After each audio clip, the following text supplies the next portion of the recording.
Breaking news, perampokan di Rusun 24 Ilir Palembang, 4 pemuda diserang 10 pria bersenjata tajam. Perampokan terjadi di kawasan Rumah Susun 24 Ilir Blok 38 Palembang, Kamis 24 Maret 2022 sekitar pukul 2.00 dini hari.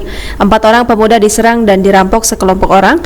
Pelaku yang berjumlah 10 orang mendatangi kos-kosan korban yang berlokasi di Rumah Susun Blok 38. Di antaranya ada yang menggunakan senjata tajam.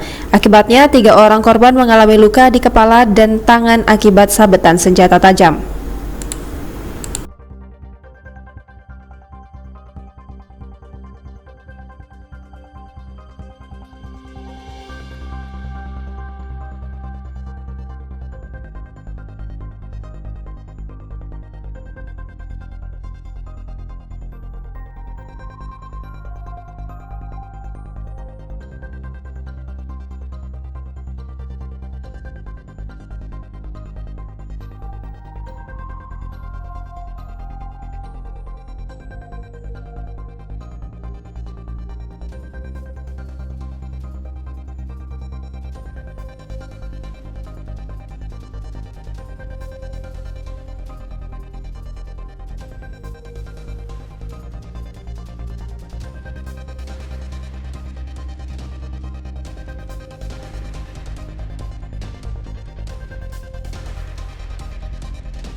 Jangan lupa subscribe, share, komen, dan like ya.